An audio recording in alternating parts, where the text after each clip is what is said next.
Ya, kalau kondisi kita pagi hari ini sih alhamdulillah sehat dan seterusnya juga kita harapkan sehat terus. Tapi Amin. kondisi cuaca sehat nggak sih, Bay? Nah itu dia ya. Mungkin kita lihat sekarang kalau Jakarta ya tempat kami siaran saat ini cerah ya. Tadi cerah, sempat mendung tadi, tapi sekarang sudah cerah. Tapi gimana di tempat-tempat lain, Fit? Ya, langsung aja kita akan berbincang pagi hari ini bersama dengan Deputi Bidang Meteorologi BMKG. Ada Pak Guswanto dan juga ada rekan kami Aris Sutikno di wilayah Ponorogo, Jawa Timur. Tapi kita ke Pak Guswanto terlebih dahulu. Pak Guswanto, sebelumnya kan pihak BMKG sempat merilis dan juga menyatakan ya bahwa fenomena La Nina yang berdampak terhadap cuaca ekstrem di sejumlah wilayah di Indonesia ini terjadi sampai Februari 2022. Nah, ini saat ini sudah memasuki fase yang seperti apa, Pak Guswanto? Baik, Vita, selamat pagi. Jadi kalau kita melihat dari hasil analisis kondisi iklim global, itu menunjukkan bahwa fenomena La Nina pada saat ini posisinya dengan intensitas lemah, masih berlangsung. Artinya dengan indeks minus 0,57 ya. Jadi ini hampir mendekati normal lah. Jadi masih posisinya intensitas lemah, seperti itu. Oke. Kalau posisinya lemah begitu berdasarkan indeks tadi, kalau dikomparasi dengan potensi bencana gimana, Pak? Oke, baik Bayu. Jadi kalau kita melihat komparasi bencana, penyebab untuk terjadinya cuaca ekstrim itu adalah salah satunya, itu adalah La Nina. Ya. Yang kedua, sebenarnya ada beberapa dinamika atmosfer yang perlu kita sampaikan. Misalkan saat ini itu masih terpantau bibit siklon tropis 97S ya, terpantau di Samudra Hindia Barat, Jaya Banten. Ini juga akan membentuk peningkatan kecepatan angin, terinduksi juga untuk terjadinya peningkatan tinggi gelombang. Kemudian kita lihat juga ada sirkulasi siklonik teramati di perairan barat Aceh. Ini juga akan meningkatkan pertumbuhan awan hujan. Kita melihat juga ada sirkulasi siklonik di Maluku dan di utara Papua ya.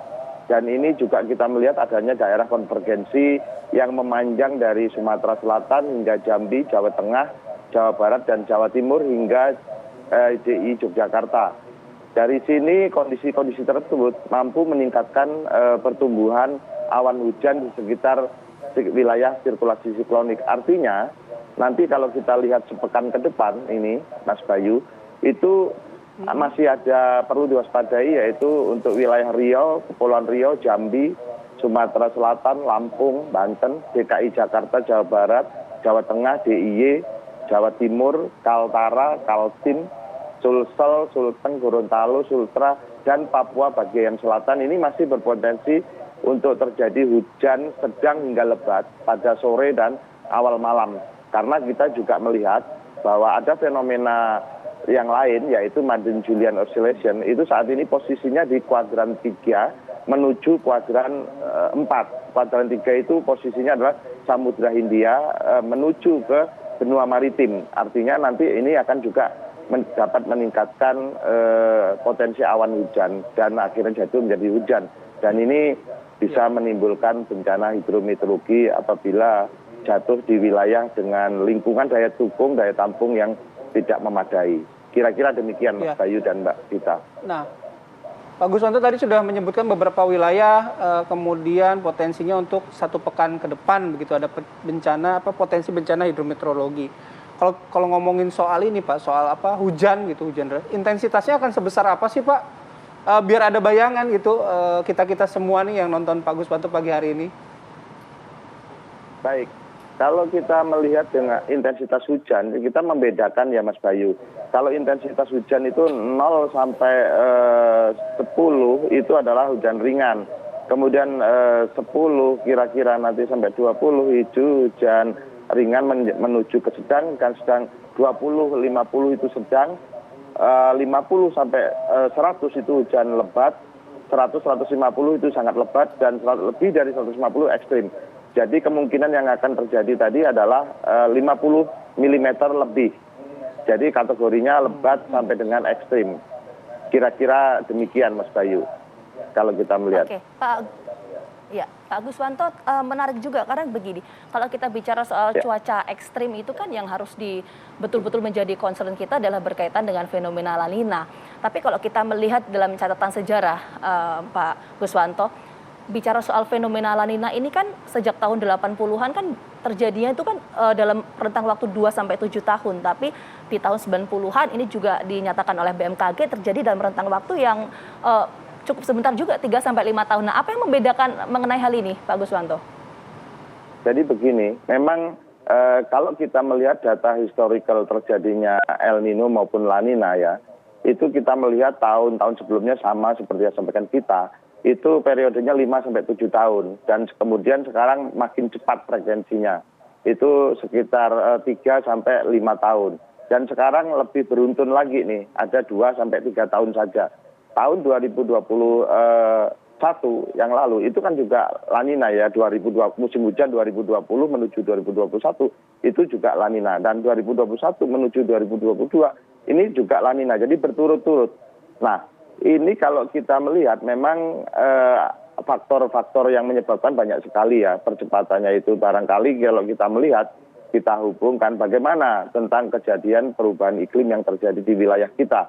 Kemudian bagaimana dinamika atmosfer maupun peristiwa-peristiwa yang lain yang dapat mempercepat, misalkan seperti greenhouse gases, kemudian bagaimana carbon budget yang ada di udara, kemudian bagaimana kalau kita melihat beberapa hal, terutama misalkan yang kemarin juga, bahwa kita melihat ya, bahwa Indonesia itu juga cukup lama sebenarnya tidak akan terdampak oleh siklon tropis untuk terjadi di wilayah Indonesia. Namun kejadiannya tahun yang lalu itu ada Seroja itu udah masuk di lintang di bawah 10 selatan ya, lintang selatan. Jadi dia sudah terjadi di wilayah Indonesia, sehingga seolah-olah gaya Coriolis yang itu tidak berfungsi. Padahal inilah beberapa kejadian yang perlu diwaspadai. Jadi adanya suatu perubahan yang pelan-pelan tapi pasti tentang parameter-parameter iklim yang terjadi. Demikian kira-kira. Oke. Nah, Pak Guswanto, kalau kita bicara soal cuaca ekstrim ini juga berdampak terhadap bencana hidrometeorologi, misalnya banjir. Ini terjadi di wilayah Ponorogo. Kita akan coba update terlebih dahulu. Ini bagaimana kondisi di wilayah Ponorogo bersama dengan Aris di sana. Aris, informasi terbaru, bagaimana kondisi banjir saat ini? Ya, selamat pagi pemirsa. Dapat kami informasikan bahwa bencana banjir akibat hujan deras yang mengguyur sejak Senin kemarin ini mengakibatkan 19 bencana, 12 diantaranya bencana banjir. Dari informasi yang kita dapatkan dan cross-check di lapangan, banjir yang terjadi di 12 titik yang ada di Kabupaten Ponorogo saat ini berangsur-angsur normal. Hanya saja saat ini banjir masih mengendangi areal persawahan sekitar 220 hektar areal persawahan, dan dipastikan ini bisa berdampak utuh atau sekitar 50% diantaranya ini akan mengalami kerusakan karena sudah terendam lebih dari 3 hari. Nah. Oke. Halo, Aris? Ya, halo. Oh, oke. Tapi sampai sejauh ini apakah ada laporan mengenai korban? Untuk bencana banjir yang terjadi di wilayah Kabupaten Ponorogo memang terjadi di 12 titik, terutama di wilayah dari sekitaran sungai. Namun sampai saat ini belum ada korban jiwa, dan dipastikan untuk pagi hari ini dari tadi malam ini sudah berangsur-angsur normal, aktivitas warga sudah berangsur-angsur normal. Dari 12 titik itu yang paling parah ini di belakang saya, ini adalah di Dusun Grenteng, Desa Ngampel, Kecamatan Balong. Ini yang paling terakhir yang surut karena memang lokasinya ini berada di bawah Sungai Grenteng yang merupakan Das Bengawan Solo. Oke. Bayu. Baik, terima kasih Aris Sutikno mengabarkan langsung dari Ponorogo, Jawa Timur. Nanti kami akan perbarui bila ada informasi terbaru dari sana.